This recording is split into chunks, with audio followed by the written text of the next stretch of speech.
Fala pessoal, sejam bem-vindos a mais um vídeo do nosso curso de Java básico. Bom, então no vídeo de hoje nós vamos conhecer, um dos laços clássicos que é o while, tá? O while ele é um laço, tá? Que sua tradução quer dizer enquanto, tá? Então ele é bem simples de aprender. A gente só tem que focar em alguns pontos para poder, digamos assim, dominá-lo, né? Então, o que é que o while é? O while é um laço, tá? Que ele aqui ele vai ter uma condição e aqui dentro, né? Inicia o laço na chave de abertura, fecha aqui na outra chave. É importante, né? Nunca esquecer que uma chave que abre tem que fechar uma. Aqui está o nosso bloco de código, tá?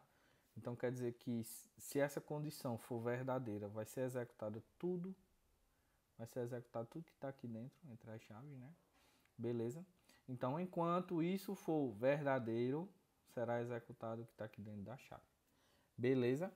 Bom, e aí, quais são as características do while? O while, né, como qualquer outro laço, ele precisa que a condição permaneça verdadeira para que ele fique funcionando, né? Ou seja, a primeira coisa que o código faz é verificar se a condição é verdadeira. Se a condição for verdadeira, ele executa até essa condição, né, continuar sendo verdadeira. A partir do momento que ela passa a ser falsa, ela para de funcionar, ok? Então, como é que eu posso fazer essa condição aqui? Vou fazer um exemplo bem besta, vou colocar número, tá? Número igual a 1, tá?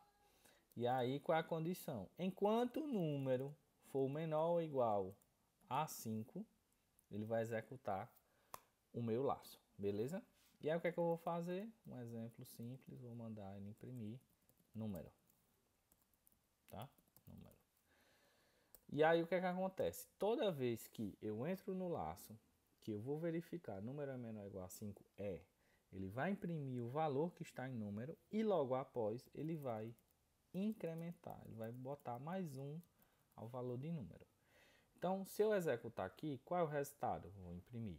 O número vai ser 1, vai ser 2, vai ser 3, vai ser 4 e vai ser 5, né? Porque ele vai começar no 1, toda vez que ele executar, ele vai adicionar 1, ou seja, ele vai aumentando de 1 em 1, né? Primeiro ele vai ser 1, 2, 3, 4 até 5. E aí quando ele se tornar 6, ele vai chegar aqui, vai perguntar número, que no caso é 6, é menor ou igual a 5? Não. Então acaba o laço e ele continua aqui. Beleza? Então, o nosso laço ele precisa de uma condição, tá? Ele precisa de uma condição, né, que faça sentido aqui para que ele funcione, tá? Lembrando, nesse caso eu tenho um problema aqui que eu estou contando de 1 a 5, né? Então, um erro comum seria eu apagar esse incremento aqui, tá? Eu apagar a parte do código que adiciona 1 ao valor. Qual a consequência disso?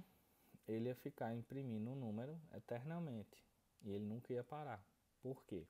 Porque o número sempre seria 1 e o número nunca iria ser maior do que 5. Por quê? Porque esse número não está sofrendo aqui nenhuma modificação, tá? Então, às vezes acontece, isso é um erro comum quando a gente está aprendendo laços, tá? Beleza. Ah, professor, entendi, tá? Mas assim, esses exemplos aí são muito viajados, são os exemplos que todo mundo dá, aqueles exemplos que eu não estou entendendo nada, porque matemática, ninguém vai fazer um programa desse jeito. Beleza. Vou dar um exemplo agora real, que é muito utilizado, que é a lógica, na verdade, que é utilizada para várias situações. Em uma aula passada eu mostrei um exemplo, tá, de um menu sendo construído com switch, tá? Então agora eu vou fazer com que um menu, né, funcione aqui também, né? Uma espécie de um menu, de uma questão, tá? Então vamos supor que eu tenho um problema, tá? Que eu preciso responder uma questão e que essa questão, né, eu só posso passar para a próxima questão se essa daqui eu acertar, digamos assim, né? Então, como é que eu posso fazer? E aí eu vou pegar o exemplo lá da aula do switch, como eu falei, tá? E aí eu vou só executar aqui para que a gente possa rever o problema, como é que ele funciona.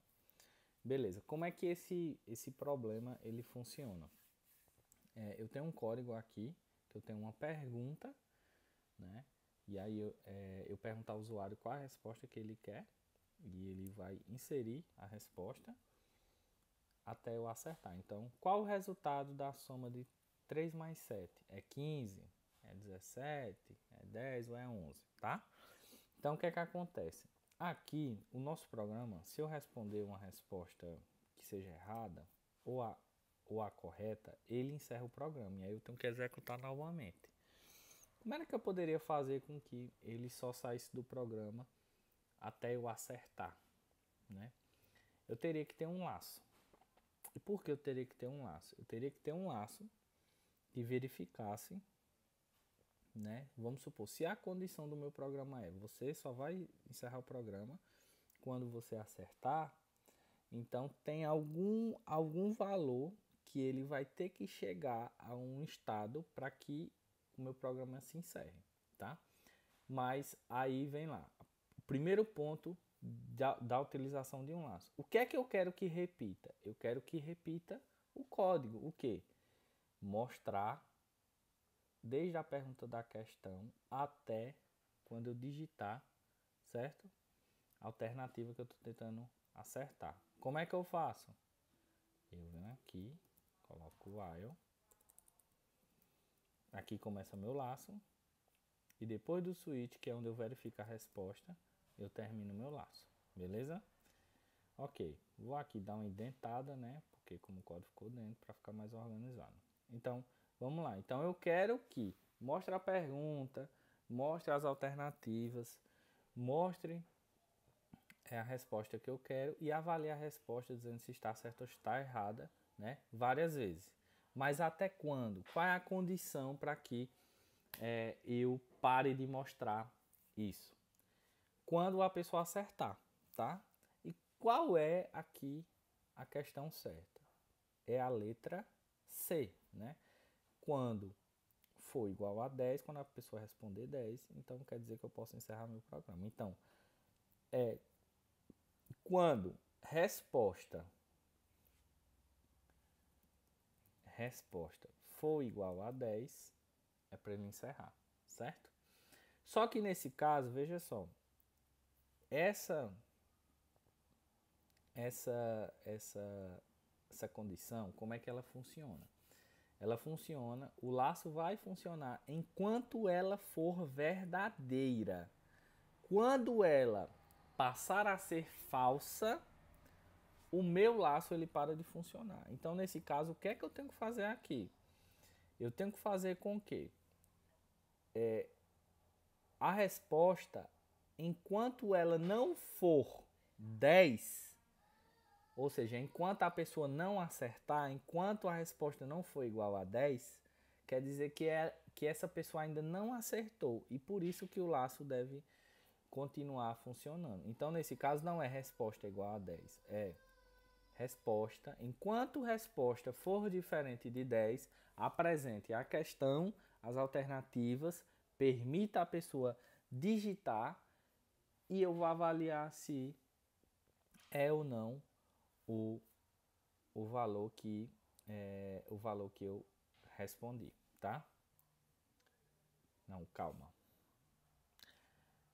Eu errei. No caso aqui, ó, enquanto resposta for diferente de C, é isso mesmo, que ele está lendo a letra da resposta, tá?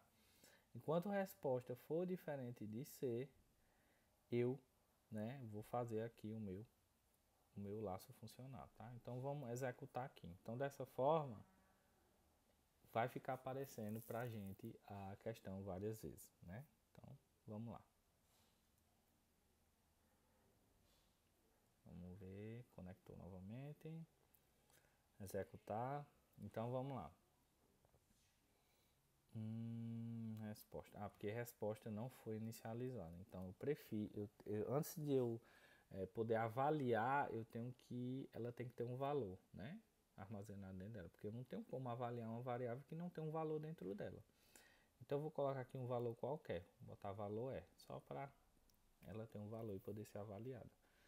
Então, enquanto a resposta é diferente de C, ela vai me apresentar a questão e eu posso botar letra A, é questão incorreta. Ele já mostra novamente a pergunta, as alternativas e a resposta. Letra D, então, ó, questão incorreta. Agora, se eu vier aqui e colocar a letra C, parabéns, você acertou, tá? Mas por que ele ainda continua funcionando? Porque como a gente está lidando com string, tá? Não funciona assim, a gente tem que colocar assim, ó. A gente tem que avaliar de outra forma, ó. Resposta, ponto. Deixa eu pausar aqui. Resposta, ponto, equals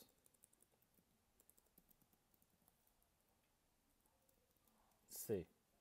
Então, enquanto resposta for igual a C, funcione. Como eu quero que seja a negativa, ao contrário do que eu estou afirmando, ou seja, enquanto a resposta for igual a C, só que eu quero, enquanto a resposta não for igual a C, aí eu coloco somente aqui na frente uma exclamação. Dessa forma eu estou negando o que eu estou afirmando, tá? Parece um pouco confuso, mas se você parar para analisar, você vai ver que faz todo sentido. Por que equals? Porque quando eu tenho valores de string, eu não posso usar aqueles comparadores. Eu tenho que usar equals, que quer dizer é igual. Resposta é igual a um valor, certo? E aí eu vou executar novamente e agora vai funcionar. Então, se eu colocar A, ele vai dizer que está incorreta, D, ele vai dizer que está incorreta, C, não, B, ele vai dizer que está incorreto. Se eu apertar C, ele, além de dizer que eu acertei, ele encerra o programa e ele encerra o laço, porque essa condição aqui parou de ser verdadeira e começa a ser falsa, tá? Parece um pouco complicado usar negativo, essas coisas, mas qualquer coisa você volta o vídeo, tenta novamente ver a lógica, porque é isso, é questão de costume, é questão de prática, tá bom? Então espero que tenham entendido. Qualquer assunto, dúvida que vocês tenham ou que vocês queiram, né, para novos vídeos ou novas séries, pode deixar aí nos comentários, tá? Então a gente se vê na próxima aula. Valeu!